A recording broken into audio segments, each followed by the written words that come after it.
Balik lagi dengan Januar di sini sebagai tukang spoiler, dan aku bakalan nyeritain film Unstoppable. Unstoppable adalah film Korea Selatan rilisan 2018 bergenre crime action. Itu aja, langsung masuk ke isi videonya.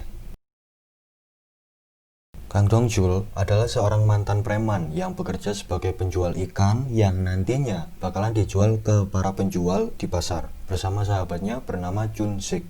Setelah selesai kerja, Dong-jul ditawari buat berbisnis king crab oleh seorang temannya. Kita sebut saja si Powner. Si Powner bilang kalau Dong-jul bisa punya mobil Mercedes-Benz seperti dirinya jika Dong-jul mau menerima bisnis tersebut. Dong-jul lalu memberikan uangnya sebagai kontrak bisnis. Ketika di perjalanan sehabis jemput istrinya, Dong-jul sempat mengobrol dengan istrinya yang bernama Jisoo tentang bisnis king crab. Oh ya, Jisoo ini bukan ibu rumah tangga ya. Dia kerja sebagai pengasuh di panti jompo gitu. Pas di lampu merah, mobil yang ditumpangi mereka ditabrak sama sebuah mobil dari belakang, dan Dong-jul berinisiatif turun mobil buat menyelesaikan masalah. Supir yang nabrak mobilnya ngasih kartu perusahaan dan beberapa uang. Tapi Jisoo yang tahu gak terima dan marah-marah ke supir tersebut karena gak semua masalah bisa diselesaikan dengan uang. Si bos dari supir tersebut kemudian keluar dan menyuruh sang supir buat minta maaf. Setelah minta maaf, supir dan bosnya tersebut langsung pergi. Kemudian terlihat Dong-jul yang nagih utang ke partner kerjanya. Dan seperti kata pepatah, yang ditagih lebih galak daripada yang nagih. Partner kerjanya kemudian cuma ngebayar sebagian utangnya dan bilang kalau Dong-jul masih nagih lagi, hubungan sebagai partner kerja bakal diputus. Bangsat emang ini orang. Besoknya Dong-jul dihubungi sama si Powner yang udah menjanjikan bisnis king crab. Tapi si Powner bilang kalau kapal yang membawa king crab melanggar wilayah perairan Tiongkok dan ditahan di sana. Malamnya, Dong-jul mengajak istrinya buat makan di restoran mewah. Dong-jul mengatakan bahwa uang tabungannya ia pakai buat bisnis king crab. Jisoo alias istrinya yang tahu kalau nominalnya gak sedikit langsung marah dan pulang duluan tanpa diketahui suaminya. Ketika sampai di apartemen, secara tiba-tiba Jisoo didatangi oleh orang misterius dan langsung menculik dirinya. Sementara itu, Dong-jul yang juga mau pulang menuju apartemen terkena macet yang bikin perjalanan pulangnya terhambat. Ketika sampai, Dong-jul gak menemukan istrinya. Ia langsung lapor, tapi polisi kesulitan mengidentifikasi pelaku karena kondisi lagi hujan saat penculikan istrinya. Ia kemudian dihubungi si penculik istrinya bernama Gite dan menyuruhnya ke sebuah rumah makan cumi. Ketika Dong-jul sampai di sana, ia diberi tawaran sama si penculik buat barter istrinya dengan tas berisi uang yang ada di depannya. Ia lalu menyerahkan tas berisi uang tersebut ke kantor polisi yang kemudian diamankan buat mengidentifikasi sidik jari yang ada di tas tersebut. Dong-jul kemudian berencana untuk meminta bantuan relasi Chun-sik untuk mencari keberadaan istrinya. Namun ia harus mempersiapkan uang untuk bayaran pencarian istrinya. Dong-jul lalu menemui partner kerjanya yang nunggak utang dan ia bilang kalau kepepet, butuh banget uangnya dibalikin. Partnernya malah memerintahkan anak buahnya buat ngusir Dong-jul. Ia terpaksa meng-KO anak buah partner kerjanya yang kemudian ia mendapatkan uangnya kembali. Hore, my money is back. Dong-jul dan Chun-sik kemudian tiba di rumah Bear. Bear adalah relasi Chun-sik atau ya teman dari Chun-sik, dan ia sangat percaya kalau Bear bisa menemukan keberadaan istri Dong-jul. Dong-jul sempat gak yakin sama Bear, tapi Chun-sik bilang kalau kemampuan Bear dalam mencari orang sangat luar biasa.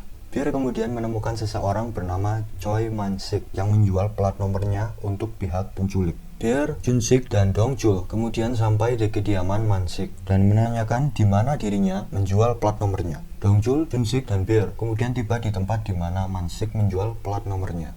Mereka bertiga kemudian bertemu dengan seorang makelar di tempat itu dan meminta menunjukkan buku akunnya agar bisa tahu siapa pembeli plat nomor Man-sik. Tapi si makelar gak mau ngasih dan malah memerintahkan orang-orangnya buat ngehajar mereka bertiga.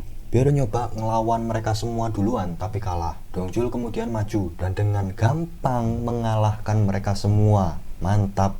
Si makelar yang tahu kalau anak buahnya tepar semua berusaha kabur tapi dihadang sama Chun-sik. Si makelar akhirnya mau berdiskusi secara kekeluargaan dengan mereka bertiga mengenai siapa pembeli plat nomor tersebut, walau informasi yang diberikan si makelar belum cukup. Dalam pencarian istrinya, Dong-jul gak sengaja ngelihat mobil yang di dalamnya ada kartu rumah makan cumi seperti yang diberikan oleh si penculik istrinya. Dongjul juga ingat kalau supir mobil tersebut sebelumnya pernah ia lihat saat perjalanan pulang dan ngebuat jalanan macet. Awalnya Dongjul mengajak si supir buat keluar mobil buat ngobrol sebentar. Tapi si supir malah takut dan berusaha kabur. Ia berusaha menghentikannya, tapi gagal dan si supir berhasil kabur. Besoknya Dongjul dan Junsik menemui seseorang bernama Choi Junyeon. Junyeon menceritakan kalau dulu ia diberikan uang, tapi sebagai gantinya ia harus memberikan istrinya, dan ia mengiyakan hal tersebut. Suami laknat. Ketika ingin pergi, Dongjul diberi sebuah buku oleh Junyeon. Buku tersebut berisi berita-berita orang diculik, hingga Dongjul menemukan kartu perusahaan Daesung. Tiba-tiba secara mengejutkan tampak Junyeon yang jatuh hingga mengenai mobil di sebelah mobil Dongjul.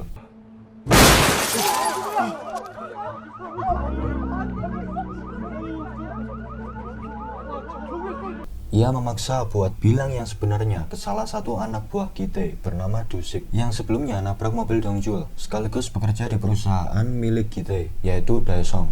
Gitae juga tahu kalau Dusik dibawa. Ia memantau lewat CCTV. Ketika Dusik tengah disiksa, Gitae menelpon dan meminta kepada Dongjul buat video call.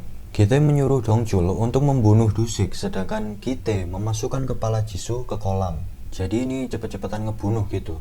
Untungnya Dongjul lebih cepat membunuh Dusik sehingga istrinya gak terbunuh. Gitae juga menyuruhnya agar mengembalikan uangnya jika ingin istrinya kembali. Tapi ternyata Dusik hanya dibuat seolah dibunuh. Ia menekan arteri karotisnya hingga yang terjadi adalah Dusik hanya pingsan. Setelah sadar, Dusik mengatakan bahwa sebenarnya para perempuan yang diculik akan diperjualbelikan kepada orang-orang kaya. Ada juga perempuan yang ditangkap karena gak sanggup bayar utang.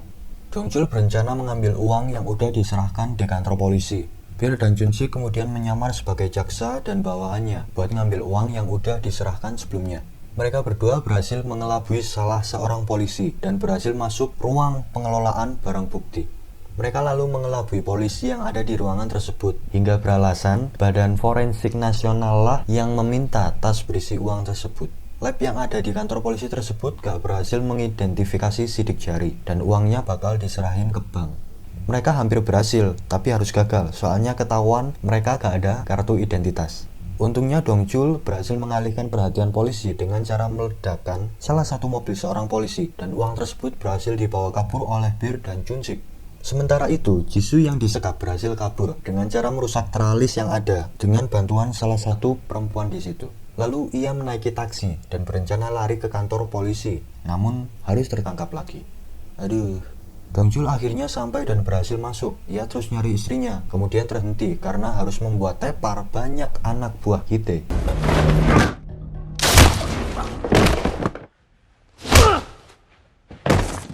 Bir dan Junsik yang ada di luar berhasil meng-KO sisanya, dan para perempuan yang ada berhasil diselamatkan.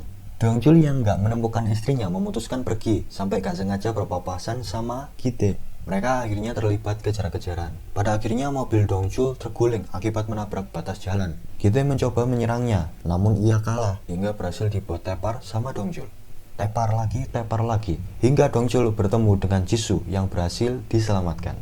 Di end credit terlihat Gitae beserta anak buahnya ditangkap, serta kapal yang memuat King Crab tadi dikembalikan ke Korea. Hingga Dongjul merayakan ulang tahun istrinya di restoran King Crab milik mereka sendiri, serta ada Junsik dan Bir yang bekerja di situ. Yup, film ini happy ending, dan menurutku dari segi fightingnya mungkin gak terlalu intens, tapi ya gak apa-apa, masih bagus. Apalagi ini film ada selingan komedi.